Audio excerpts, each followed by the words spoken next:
The Cleveland Cavaliers are being completely disrespected. This comes after the first wave of free agency ended and multiple outlets put out NBA power rankings post-free agency, and the Cavaliers did not bode well. They are being disrespected in multiple ways and given a little bit of love in other ways. Hey, everybody, Billy BB back with you on Cavs Digest. We'll jump in to all those rankings, what we saw in those power rankings, why, and where the Cavaliers kind of stand. I've got a bone to pick. I think a lot of people are going to disagree with these power rankings and the teams in front of the Cleveland Cavaliers right now. But before we get things going, make sure you subscribe. When news like this hits, this is NBA news too, not just Cavaliers news, but we'll be discussing where the Cavs fit in with this. You want to subscribe to Cavs Digest, so news is coming. We've discussed the Mobley extension lately, what the truth was revealed about that. USA Basketball, Jalen Tyson's NBA Summer League, which was really impressive. These are the kind of things you got to subscribe to keep up on this stuff, so when we have it, and when it comes to you right away on YouTube, you're up to date with everything Cleveland. Now, getting into the topic at hand, as I said, the first wave of NBA free agency has kind of ended. There's still a wave to go. I think the Cavs proved that as they have signed nobody so far. They are one of just 3 teams to not make a single move in free agency. It's them, the Lakers, and the Celtics, I believe, that have not brought anybody new in. And we knew the Cavs might make some moves with their big 4, and then we quickly saw, hey, they're not doing that. All they're going to do is make the change at coach. And then we saw some extensions come into play. You can go back and watch those videos too. We've talked about that. Donovan Mitchell lands a huge extension. Evan Mobley lands a gigantic extension that we've talked a lot about. And then, of course, I consider it a move, and we're going to discuss that. The Cleveland Cavaliers switched coaches. J.B. Bickerstaff was fired, and they have brought in Kenny Atkinson. We've made past videos about his plan and how things are going to change under him for not only the team, but specific players. So let's get to these power rankings. This is from theathletic.com. They ranked the Cavaliers 15th, and they actually moved them up from 16th. Barely put them at a tier 3 playoff team. That's how they define them. Not a contender, not a championship hopeful, but a playoff team. Now, this is where I disagree. Additions / re-signings, at the time, this is all they had was Jalen Tyson, and I don't even think they'd include Mobley or Mitchell at the time because they were talking more about players. 15th is gruesome. It's brutal. And I don't think the Cavs are defined as just a playoff team, like a lay down and just get eliminated right away playoff team. And then again, additions and subtractions. Additions should be Kenny Atkinson. Subtractions should be J.B. Bickerstaff. And it does have that they gave Mitchell his extension, and they'll lock down Mobley. Now, this is killer right here. 15th, a playoff team like I just talked about, and really on the edge of that third tier because the next group in front of the Cavaliers, here's the group in front of them in the playoff teams: Indiana, Orlando, Phoenix, Golden State, and Sacramento. Going through that list makes me furious. Furious. The Cavaliers won more games against the Boston Celtics than the Indiana Pacers, and the Pacers really have not done that much to improve.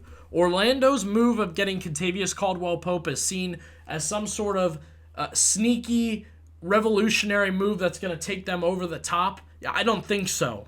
Okay, they made a good move, they brought in a good player, but there's only so much ball to go around, and they're thinking that their younger guys are going to get better, so why all of a sudden is Kentavious Caldwell-Pope going to boost them above the Cavaliers? The Phoenix Suns, disaster mode, absolute disaster mode. They're trying to put that roster together on the fly after making a terrible trade for Bradley Beal and hoping Kevin Durant will enjoy it there. I don't believe the Phoenix Suns are better than the Cleveland Cavaliers. You go to the Warriors. Look, the Warriors are getting a lot of flash because they're completely redoing that roster now, right? Klay Thompson has left. They're embracing the younger guys. They bring in, those Buddy Hield types, D'Anthony Melton, guys like that. They're switching things up. So do I get why they're the higher than the Cavaliers? Yes, because you're doing a first wave of free agency type of thing, and you want to be like, hey, the Warriors are making moves, so let's boost them a little bit. And Sacramento, I'll just pass on that. You want to stay mid, stay mid. They're a mid-team, mid-organization. They're going to stay right where they are. I don't think there's an ability to get better. Back to the Cavaliers, 15th is gruesome because we saw an improvement. Yes, I think 2 years ago they were just a playoff team. That's how I would define them. Just a playoff team.